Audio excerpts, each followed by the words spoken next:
দেখতে দেখতে কি তাড়াতাড়ি দিনগুলো চলে যাচ্ছে বলো তো, হু করে দিন চলে যাচ্ছে। উফ,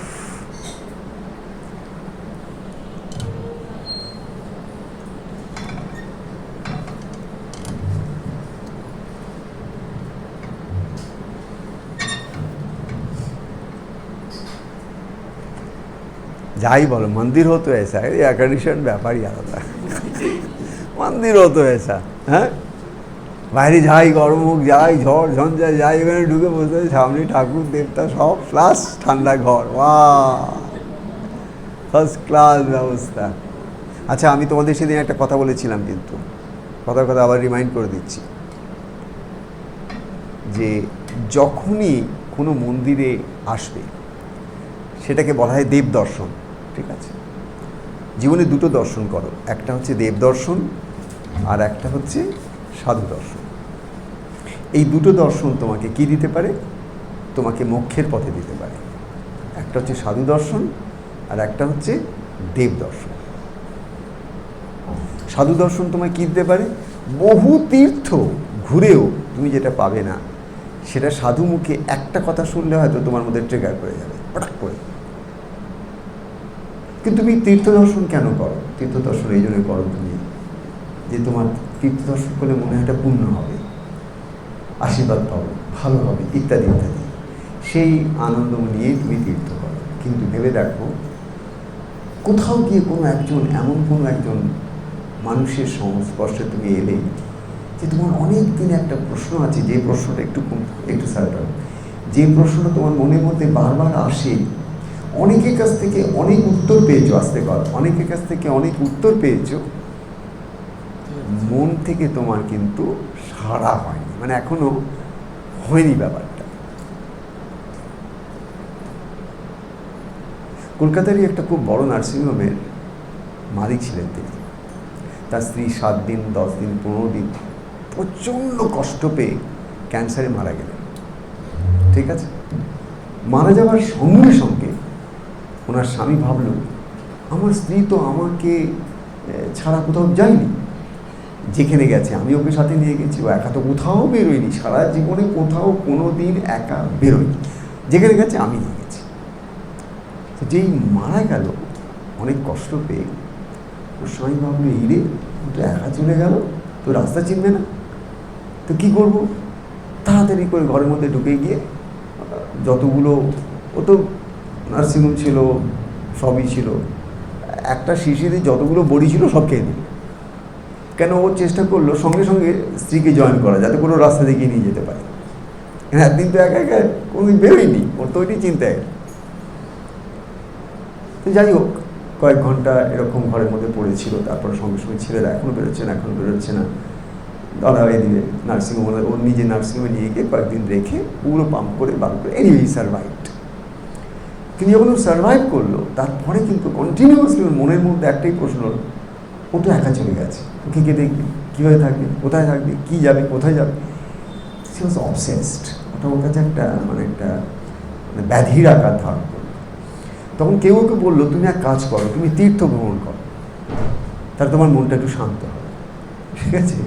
ও তখন একটা করে বিভিন্ন তীর্থস্থানে ঘুরতে আরম্ভ করবে, এবং বহু তীর্থস্থানে বহু সাধু সন্তেরও কাছে চলে গেল। কারণ ও তার আগে একটা এই সংস্কার ছিল, মানে সাধুদের কাছে যাওয়া, মন্দির মঠে যাওয়া, মন্দির নির্মাণ করা, এই সমস্ত তার সংস্কার আছে। তো খুব বুঝতেই পারছো যে তখন তো ওটাই করবে সে। অনেক সাধু সন্তের কাছে চলে গেল, প্রত্যেকেই ওকে কিছু না কিছু একটা, ওর গেলে একটাই প্রশ্ন, আমার স্ত্রী কোথায়, কী করছে, কী ব্যাপার, এর বাইরেও কিন্তু কোনো প্রশ্ন নেই। ও ঠাকুর দেবতা ভগবান কিছু জানতে চায় না। তো সেই করে করে সব জায়গায় করেছে। সেই সময়কার কথা আমার মনে আছে, যখনকার কথা বলছি, তখন আমি প্রত্যেক বছর একবার করে গৌহাটি যেতাম, আসামে যেতাম। তো আমার সময় এলো আবার আসামে যাওয়ার, আমি খবর পাঠালাম যে আমি আসামে যাব, মানে গৌহাটি যাব।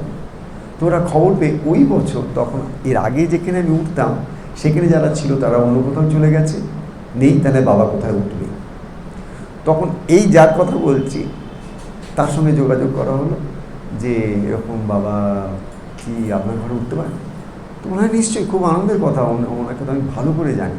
উনি যদি আমার বাড়িতে আসেন তাহলে তো ধন্য হয়ে যাব। এনিওয়ে আমি গেলাম গৌহাটিতে, ওনার বাড়িতে গিয়ে উঠলাম। একটা সময় এলো যখন উনি আমাকে বললেন যে বাবা আপনি আমার কাছে এসেছেন,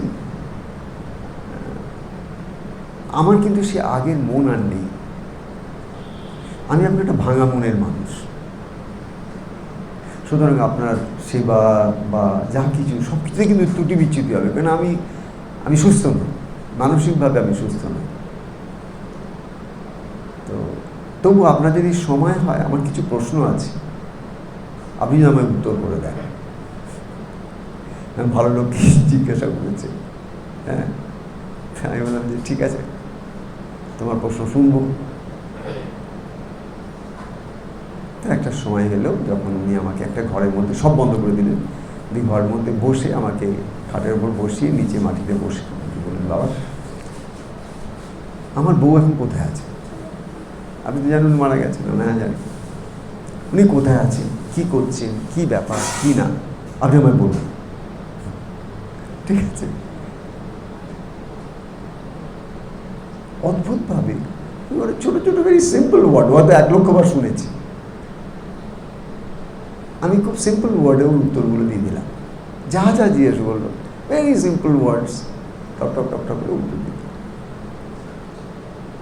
কিন্তু এটা জাদু হয়ে গেল, কি করে হলো তো আমি জানি না।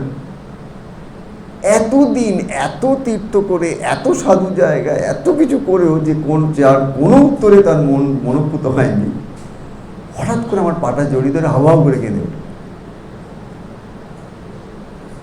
বলবো আমি উত্তর পেয়ে গেছি, আমি উত্তর পেয়ে গেছি। আমরা উত্তর যদি পেয়ে থাকো তাহলে কিন্তু আমার উত্তরটাকে কেবল এই মুহূর্তের জন্য রেখো না, এবার কিন্তু তোমার অনেক কাজ আছে, সেই কাজটা করো।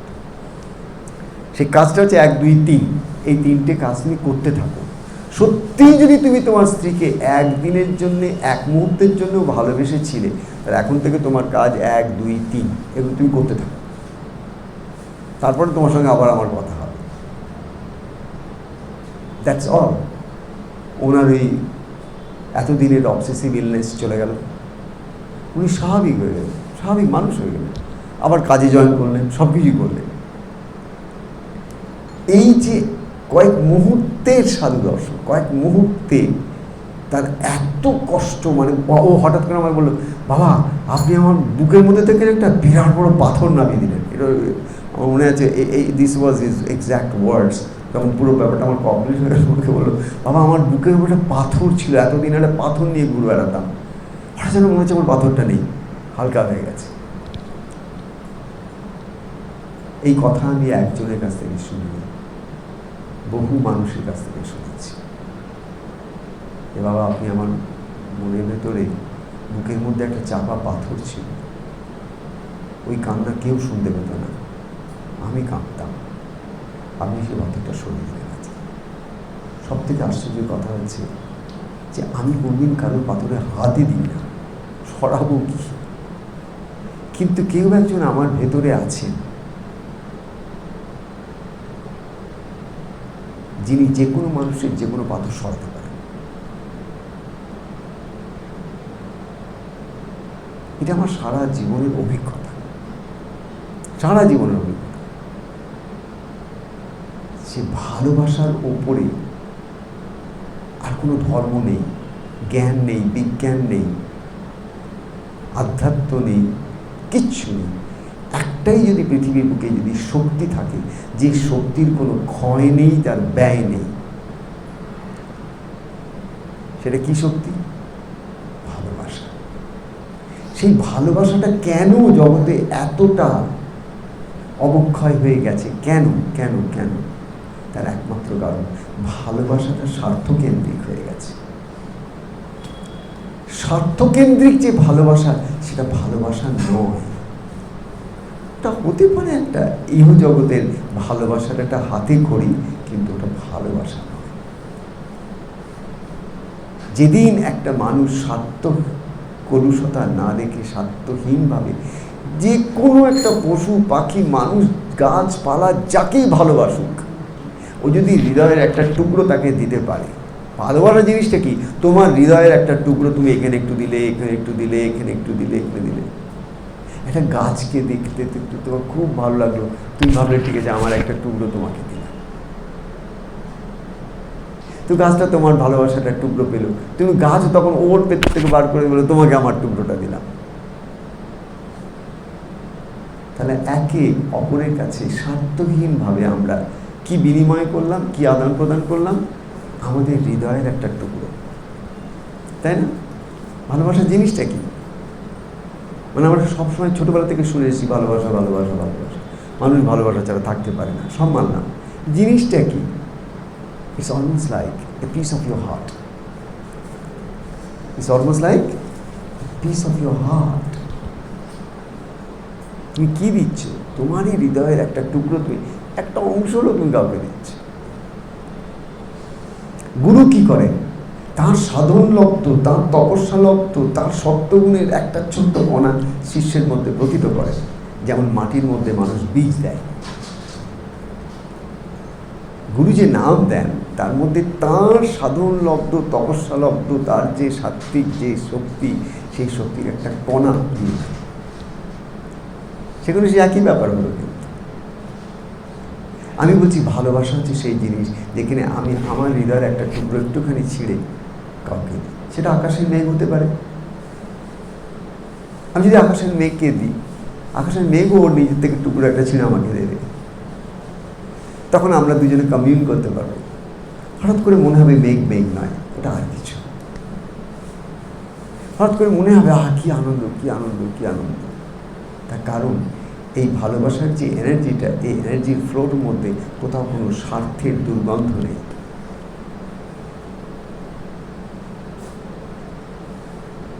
সুতরাং ইটস নট নেসেসারি যে আমার একটা মানুষকে ভালোবাসতে, আমার স্বামীকে ভালোবাসবো, স্ত্রীর ভালোবাসা, আমার সন্তানের ভালোবাসা, না। তুমি গাছ, পাথর, anything and everything in this world, তুমি তোমার হৃদয়ের একটা টুকরো দিয়ে দাও। তুমি আশাও করো না সে তোমায় দেবে, ও দেবে। তোমার দেওয়া যদি ঠিক হয়ে থাকে তাহলে ও তোমাকে দেবে। বিকজ দিস ইউনিভার্স, এই টোটাল ইউনিভার্সটা, মানে আমাদের যে প্রকৃতি, নেচার, যেটা পৃথিবী, জল, বায়ু, আকাশ, এই যে টোটাল ইউনিভার্সটা, এই নিয়মই হচ্ছে রেসিপ্রসিটি। তার মানে হচ্ছে আমি ঠিক যেমনটি দিই ও তেমনটি দেয়। এটা আয়নার মতো। আয়নার সামনে তুমি কি দাঁড়াবে, তুমি যেমন, আয়না ঠিক তোমাকে রিফ্লেক্ট করে দেবে, তাই নয় কি? আয়নাটা কিরকম? আয়না মিরর্স ব্যাক। কি মিরর করতে পারে?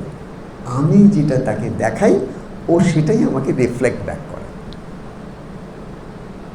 এই টোটাল ইউনিভার্সটা হচ্ছে ঠিক একটা মিরর। কিন্তু কি মিরর করছে? আমার ভেতরটা। ওই জন্য যে লোকটা সবার খুঁত ধরে বেড়ায়, তার কাছে পুরো জগৎটাই খুঁতের জগৎ। ওই লোকটাকে তুমি দেখবে, ওর কিছুই পছন্দ হয় না। ভালো জিনিস ওর পছন্দ হয় না, মন্দ জিনিস ওর সব কিছুতে খুঁত। মিররের মধ্যে খুঁতে মিরর। ইউনিভার্স কি রিফ্লেক্ট ব্যাক করছে? সব খুঁত। তোমার ভেতরে যা, বাইরে তোমাকে কেবল রিফ্লেক্ট ব্যাক করে দিয়ে দেবে।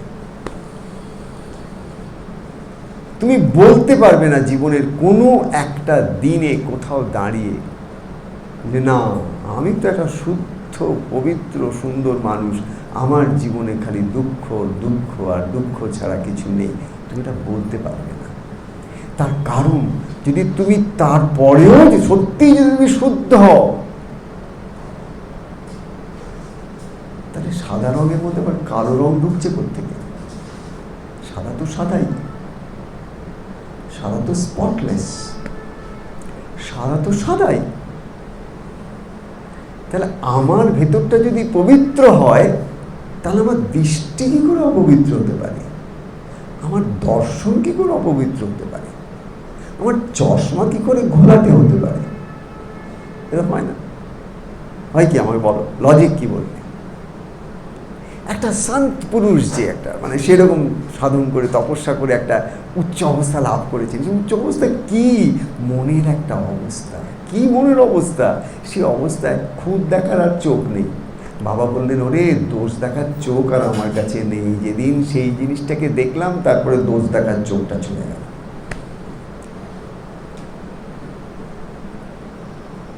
এবার বাবার দৃষ্টি দিয়ে যদি তুমি জগৎটাকে দেখতে, একই জগৎ তো, সেই একই জগৎ, ঠিক বাবার পাশে একজন বসে আছে, সে জগৎটা সব খুঁটে জগৎ দেখছে। আর তার পাশেই বাবা বসে আছেন, বাবা সমস্ত জগৎটার মধ্যে একটা আলোর ছটা দেখছেন। সমস্ত জগতের মধ্যে কেবল মা মহামায়ার মহাশক্তির খেলা দেখছেন। কত রূপে, কত রঙে, কত কাপড় পরে, কত রকমভাবে। কোথাও তিনি একটা গাছ, কোথাও তিনি একটা আকাশ, কোথাও তিনি একটা পাখি, কোথাও তিনি একটা মানুষ, কিন্তু তিনি সোনার দোকানে ঢুকে দেখছো সব কত রকম গয়না, যে শ্যাকরা সেখানে সোনা দেখছে।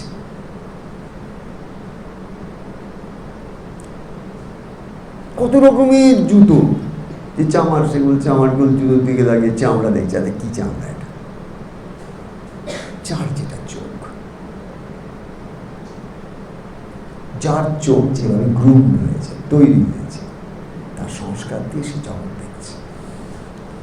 সুতরাং জগতের দোষ দেখে কোনো লাভ হবে না। তুমি তোমার আয়নাটাকে দেখো। এগুলো হচ্ছে চিরকালের পথ। আর একটা পথ আছে। কি পথ? না তুমি কাউকে ধরলে সে বলবো, আরে দাঁড়াও না, এমন বশীকরণ করবো না। সুরসুর করে তোমার পায়ে যদি না এসে পড়ে আমাকে বলবে, সুরসুর করে এসে তোমার পায়ে পড়ে, দেখো একটু সময় দাও।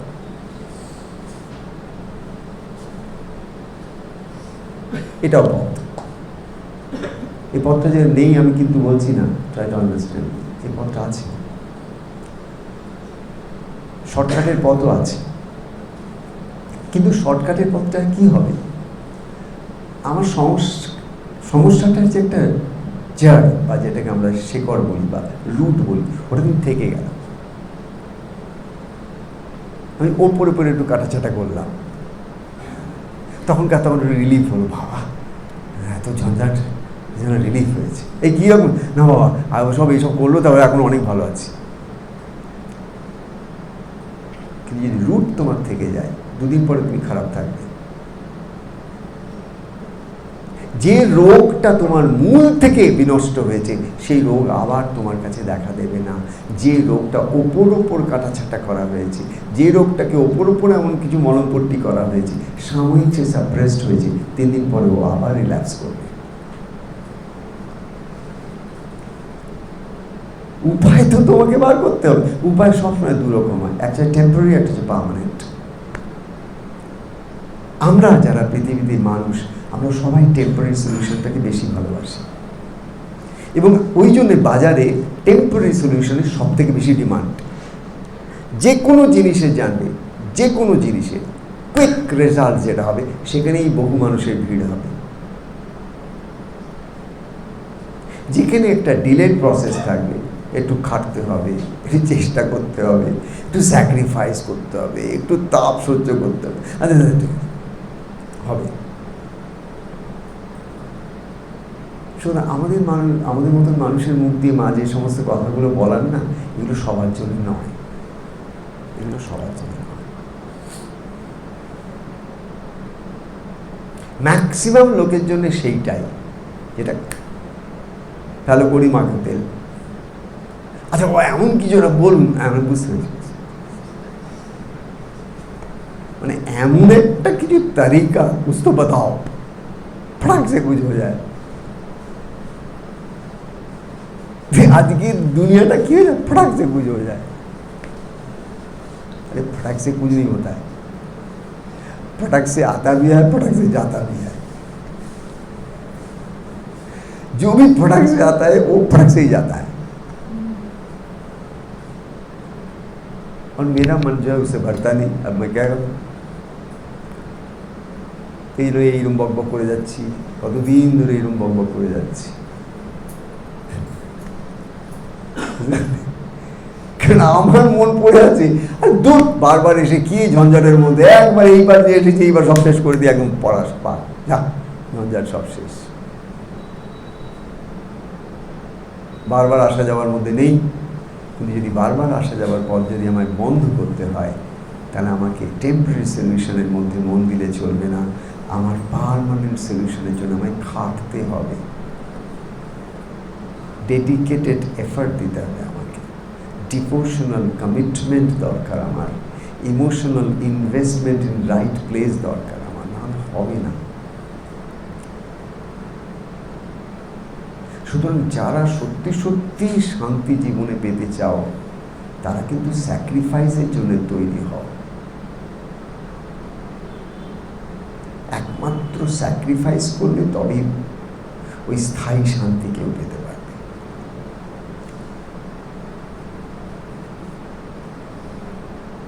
আগেকার দিনের যারা মায়েরা ছিলেন, ঠাকুমারা ছিলেন, দিদিমারা ছিলেন, চিন্তা করে দেখো তো তাদের জীবনের স্যাক্রিফাইসটা একটু ভালো দেখি। ভারতের স্বাধীনতা সংগ্রামী যত এসেছেন, তাদের পিতামাতা, তাদের ঘর, তাদের স্ত্রী, সন্তান, তাদের স্যাক্রিফাইসটা ভালো তো দেখি একবার, কি স্যাক্রিফাইস, এবং ওই স্যাক্রিফাইসে কি ফল ফলেছিল। দিকপাল, the fruit of sacrifice is always pure.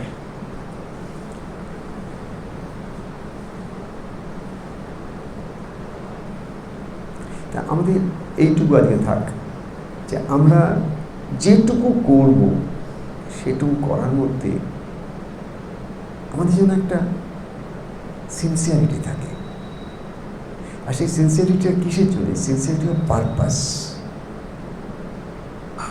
আমাকে বুঝতে হবে যে আমার এই জীবনের পারপাসটা কি। 70 বছর বাঁচবো, তাহলে 70 বছরের পারপাসটা কি? আজকে আমার কত বছর বয়স? 40, আর বাদ বাকি 30 বছর আমি কি করব? আমাকে বুঝতে হবে। পারপাস ড্রিভেন লাইফ, এটাই বলতে চাইছি। জীবনটা কেমন হবে? আমার ড্রাইভটা কোন দিকে হবে?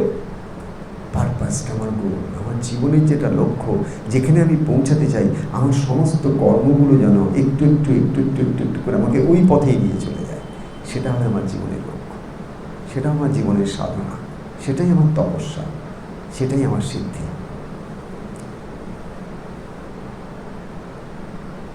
সুতরাং ভুলে যাও যে কারুর জন্যে তোমার কোনো অসুবিধা হচ্ছে, তুমি যে উঠতে পারছো না, এই কমপ্লেন করতে করতে 1 পয়সাও উঠতে পারবে না।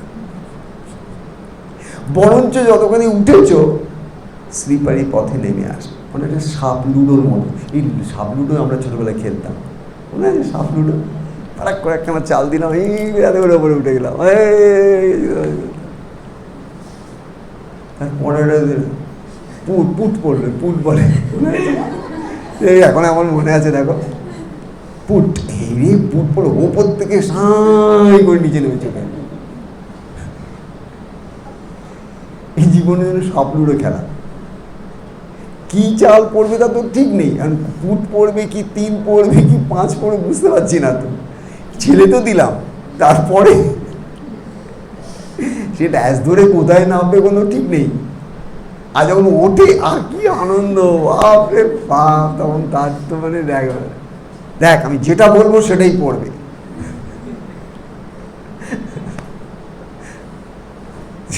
যাই বলো তাই বলো বাবা, এই সাপ লুডোর খেলায় খুব সাবধান। বুঝতে পেরেছ? সাপ লুডোর খেলায় খুব সাবধান। কাকে কি কথা বলছো, কতখানি বলছো, কোথায় বলছো, সাবধান। সাপ লুডোর যদি পুট পড়ে, তাহলে কিন্তু তুমি পাঠ হয়ে যাবে, কিচ্ছু করার থাকবে না। দিনের পর দিন ঘ্যানর ঘ্যানর ঘ্যানর ঘ্যানর করে তোমার মাথার পোকা বেছে দেবে। কেন কথা বলেছি? আরে আমি কোন কালে কি বলেছি আমার মনে নেই। আরে মনে নেই, তোমার তো মনে থাকবার কথা নয়, তুমি তো বলবে, তোমার তো মনে থাকার কথা নয়। কষ্টটা আমি পাই, তুমি তো আর পাও না। সাপ লুডো, ওই পুট পড়েছিল কখন একটা, আর ওই নিচে নেমে চলে এসেছে। আর সে বলবার, সে কিছুই বলবে না। কি অদ্ভুত, কত ভালো কথা বলেছো, কত ভালোবাসা দিয়েছো, কত সুন্দর সুন্দর আহা আহা করেছে। তখন একটা পুট পড়েছে, যে খেলা রে, উপর থেকে নামলো যে একে আর ওঠানো যাচ্ছে না। বলো, এটা সত্যি কথা কি বলছি কিনা? হ্যাঁ, একদম সত্যি না? একটা নেগেটিভ জিনিস কতদিন মনে রাখবে, ওরে বাপরে বাপ। আর মাঝে মধ্যেই খোটা করে। একটা সময় তুমি বলবে, আচ্ছা তুমি কি এটা ভুলে যেতে পারো না? হ্যাঁ, ভুললে তো তোমার সুবিধা হয়, তোমাকে আর কোনো ঝঞ্ঝাট পোহাতে হয় না। আরে বাবা, আমি তো রোজ জ্বলছি না। তুমি জ্বলছো, তোমার জ্বলার কাজ জ্বল, তোমার জ্বলতে ভালো লাগে তো জ্বল। দেখো, যে নিজে জ্বলতে ভালোবাসে তার জ্বালা কেউ দূর করতে পারে না। হ্যাঁ, পারবে কেউ? যে নিজে জ্বলতে ভালোবাসে তার জ্বালা কেউ দূর করতে পারে না।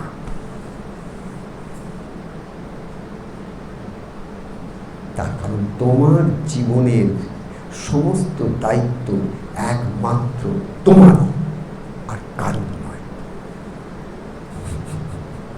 ठीक है ना? बस इतना ही। अब एक गाना गा दो और हम चलते फिर।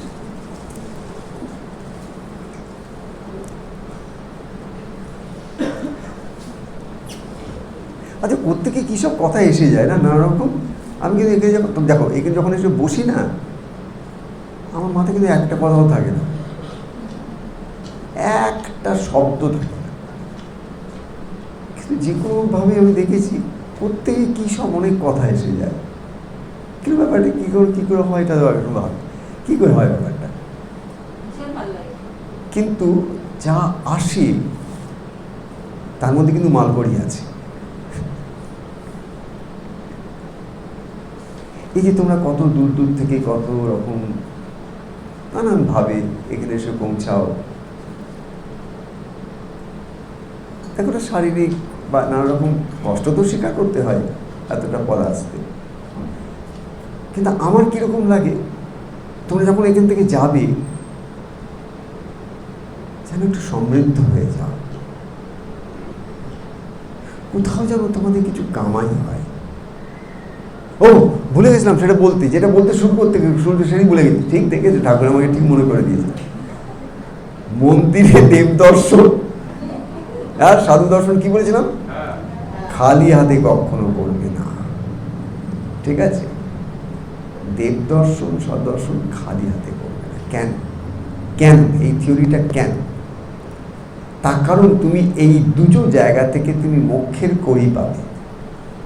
জন্ম জন্মান্তরের সাইকেলসটাকে কাটবার জায়গায় দুটো। এই জায়গায় তুমি যদি কিছু খালি না করো, তিনি তোমাকে ভরতে পারবেন না।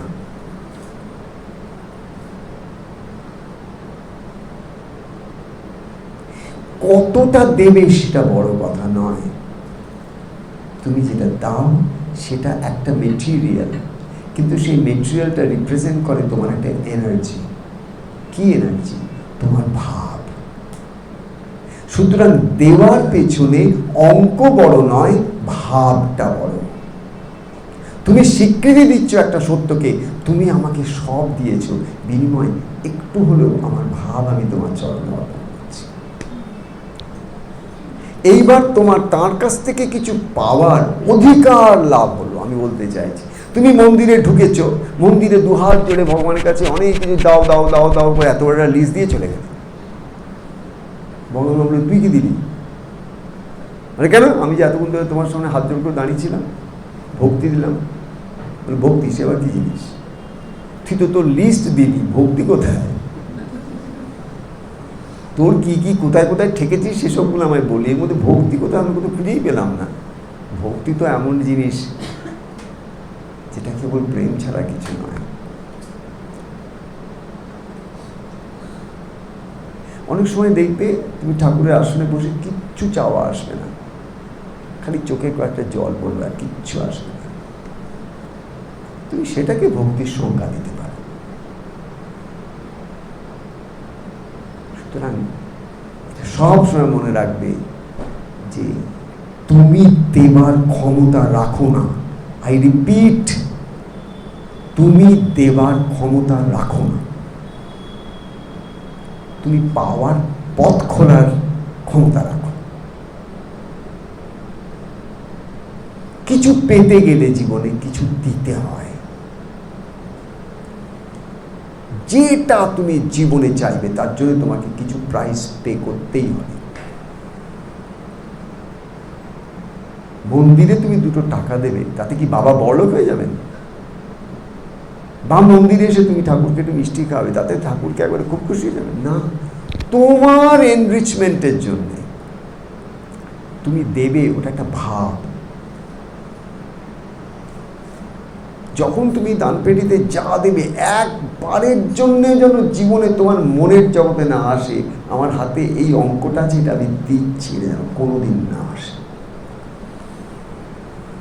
খালি এইটুকু ভাববে, ঠাকুরের দয়া, আমার হাত থেকে ঠাকুর কিছু নিচ্ছেন, কিন্তু বিনিময়ে আমি কেবল তার আশীর্বাদ ছাড়া কিচ্ছু প্রার্থনা করি না।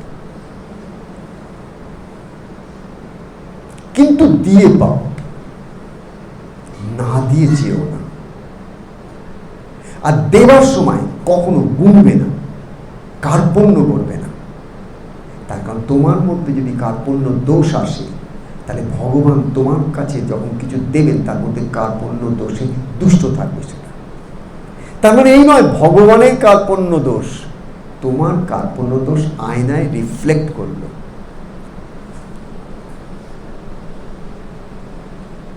ভগবান কি করে কৃপণ হবেন? বৃষ্টি যখন উপর থেকে পড়ে কৃপণতা দেখেছ? নদী যখন ধেয়ে যায় তখন কৃপণতা দেখেছ? পৃথিবী মায়ের, ধরিত্রী মায়ের সহ্য শক্তির মধ্যে কোনো কৃপণতা দেখেছ? কিসের মধ্যে ঈশ্বরের দেওয়া কোন জিনিসের মধ্যে কৃপণতা দেখেছ যা তিনি গুনে গুনে দিয়েছেন? 2 দিন আগে আমাদের কোভিডের মধ্যে হঠাৎ করে অক্সিজেন উদা হয়ে গেল, হাহাকার, অক্সিজেন নেই, অক্সিজেন। অ্যাবান্ডেন্স। তিনি আমাদের গুনে গুনে অক্সিজেন দেন শ্বাস নেবার জন্য। Abundance, because abundance is what divinity is. তিনি কখনো আমাদের গুনে দেন না, কিন্তু আমরা যখন দেব, গুনে দেব, কিন্তু আস্তে আস্তে আস্তে আস্তে নিজেকে পরিশোধনের মাধ্যমে এমন একটা জায়গায় নিয়ে যাব, সেদিন আমার হাত দেবে কিন্তু একটু আনন্দে ভরে যাবে যে ঠাকুর আমার হাতটা ব্যবহার করলেন, ঠাকুর আমার হাতটা ব্যবহার করলেন। আর একটা জিনিস কি করলেন, আমার মধ্যে এক তিলার্থ হলেও তার আশীর্বাদের একটা কণার বীজ আমায় দিয়ে দিলেন।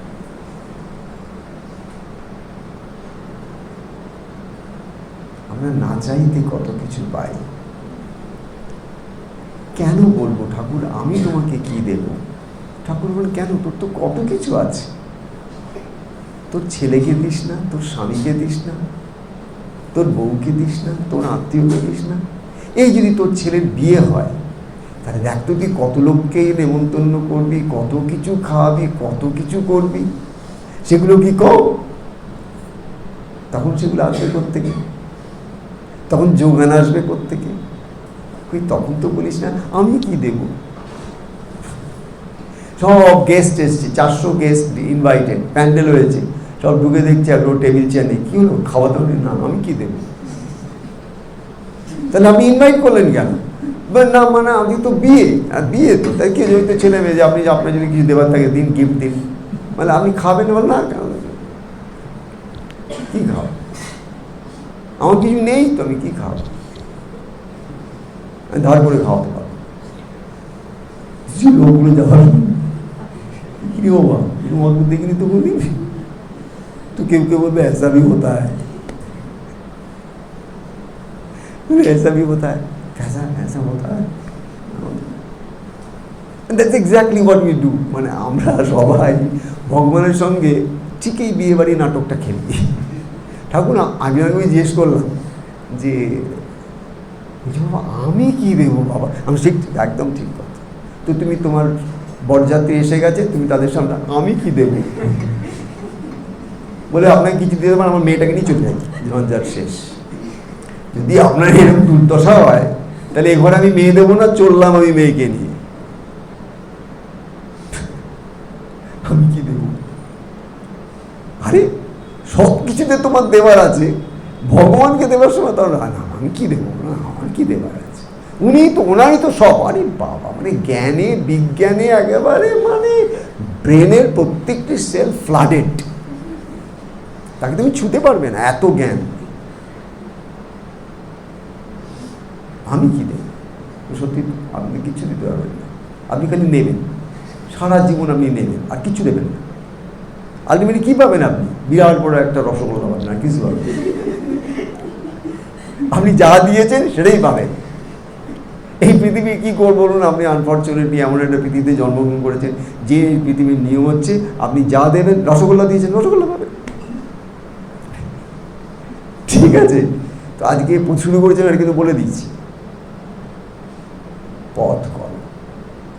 শিডি সায়নাথ যখন বইটা লিখছে, এক জায়গায় বাবা বলছেন যে আমার একজন বলে এই 32 টাকা দিবি। আরে বাবা, লোকটাকে যে 32, তখনকার দিনে 32 মানে এখন 32,000 টাকা।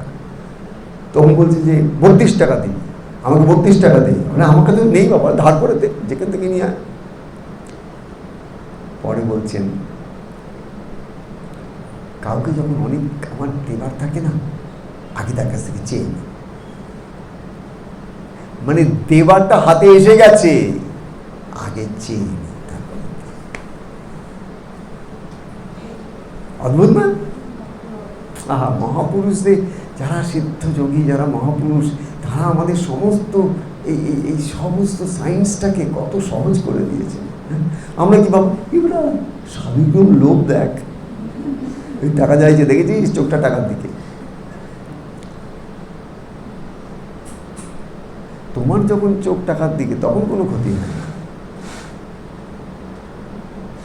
তোমার চোখ টাকার দিকে, তুমি সেই টাকাটা কিছু দিয়ে দাও, ও যা পারে করুক, তোমার কি এসে যায়? তোমার কর্মটা তো তুমি করো, তুমি তো তোমার পথ তৈরি করো। বিচার করে কি পাবে?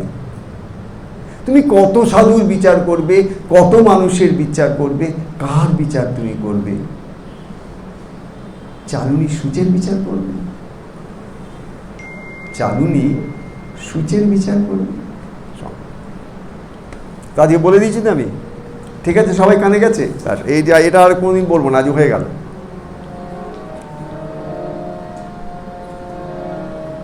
ও গুরু নাম করো সাধনা, আচ্ছা ঠিক আছে।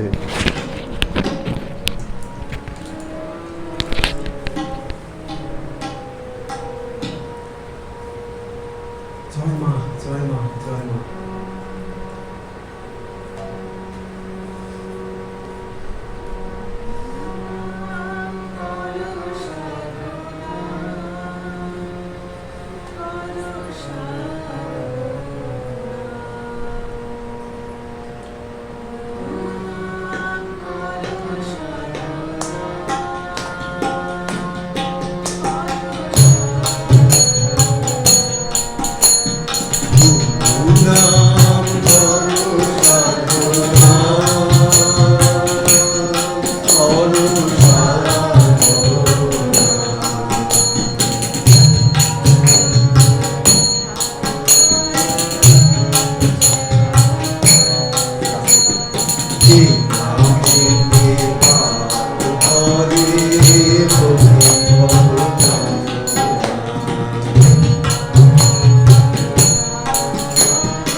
Oh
बिहारी लाल जी की, बोलो वृंदावन बिहारी लाल जी की, जय श्री राधे श्याम।